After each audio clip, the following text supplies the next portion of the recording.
देश में नई शिक्षा नीति 2020 को प्रारंभिक स्तर पर शुरू करने वाले केंद्रीय विश्वविद्यालयों में हेमवती नंदन बहुगुणा गढ़वाल केंद्रीय विश्वविद्यालय सम्मिलित है। हेमवती नंदन बहुगुणा गढ़वाल केंद्रीय विश्वविद्यालय के प्रतिकुलपति प्रोफेसर भट्ट ने कहा कि हमने शिक्षा सत्र 2022-23 से ही विश्वविद्यालय में नई शिक्षा नीति लागू कर दी है। इस नीति के तहत एक सेमेस्टर की परीक्षा भी हो गई है। हम 22-23 के सेशन से ही इसको पूरी रूप से लागू कर चुके हैं और एक सेमेस्टर का एग्जाम हो चुका है, दूसरे सेमेस्टर का एग्जाम चल रहा है और हमने केवल अपने कैंपस में ही इसको लागू नहीं किया है बल्कि जितने भी एफिलिएटेड कॉलेज हैं उन सब में भी इसको लागू कर दिया है और लोगों ने इसका बड़ा स्वागत किया है।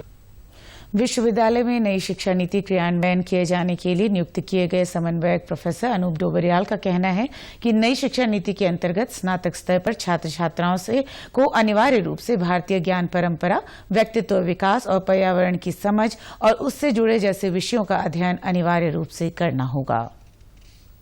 मल्टी डिसिप्लिनरी यानी बहुआयामी शिक्षा और जो है ये होलिस्टिक एजुकेशन इसमें दिया जाना है, ये इसकी प्रमुख विशेषता है। और इसके अलावा इसमें कौशल विकास पर या कौशल के जो जितने भी पाठ्यक्रम है उन पर हमने विशेष रूप से जोर दिया गया है। आईआईटी रुड़की के निदेशक प्रोफेसर के पंत ने बताया कि आईआईटी रुड़की नए सत्र से नई शिक्षा नीति लागू करने जा रहा है। उन्होंने बताया कि अब नए सत्र में पाठ्यक्रम नई शिक्षा नीति के अनुसार होगा। उन्होंने कहा कि हमारा लक्ष्य है कि छात्रों का सर्वांगीण विकास हो और वो शिक्षा के साथ साथ आत्मनिर्भर बने। उन्होंने कहा कि आईआईटी रुड़की अपने पाठ्यक्रमों में बदलाव करके ज्यादातर विषयों को रोजगार परक बनाने पर जोर देगा। उन्होंने बताया कि इस बार लोकल फॉर ग्लोबल की नीति के तहत हमने कई अंतर्राष्ट्रीय शिक्षण संस्थानों के साथ भी करार किया है। साथ ही देश के कई उच्च वैज्ञानिक एवं तकनीकी संस्थानों के साथ भी अनुबंध किए गए हैं ताकि छात्र छात्राओं को इसका लाभ मिल सके। इस बार हमने कुछ नए कोर्सेज और नए स्कूल्स और सेंटर भी डेवलप किए हैं। तो जैसे सेमी कंडक्टिंग मटेरियल में जो हमारा इंटरनेशनल करने के लिए हमने जो है ताइवान यूनिवर्सिटी के साथ हमारा जॉइंट डिग्री प्रोग्राम है, जो ताइवान के 3 यूनिवर्सिटी के साथ हमने एमओयू साइन किया है। तो MTech on semi conducting technology वो एक है। हमने एक सेंटर जो है स्पेस साइंस एंड टेक्नोलॉजी का भी नया शुरू किया है, तो जिसमें इसरो पूरा हमें सपोर्ट कर रहा है और उनके रिलेटेड जो रिसर्च है वो हम एजुकेशन में लेके आ रहे हैं। इसी तरह से डीआरडीओ के साथ हमारा एमओयू साइन है, जिसमें बहुत सारे हम जो है डीआरडीओ के रिलेटेड प्रॉब्लम्स को लेके उसमें प्रोजेक्ट छात्रों को देंगे।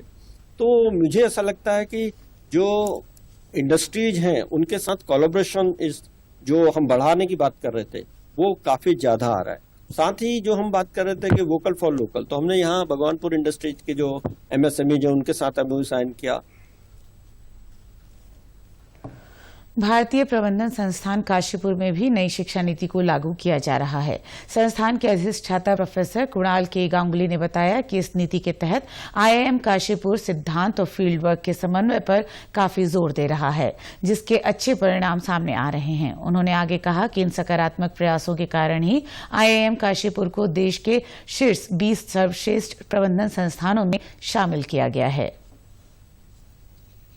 नेशनल एजुकेशन पॉलिसी है वो एम्प्लॉयबिलिटी पे काफी जोर दे रही है। तो हम आईआईएम काशीपुर में भी उस स्पिरिट को हमने अपनाया है कि एम्प्लॉयबिलिटी कैसे बढ़ाया जाए, कि सिर्फ क्लास में ही शिक्षा वहीं तक न रहे, हम उसको कैसे एक्सटेंड कर सकते हैं to the field work. So national education policy is a right step in this direction. जैसे हमने शुरू किया अपना डिस्कशन कि it needs to improve employability of the youngsters in India.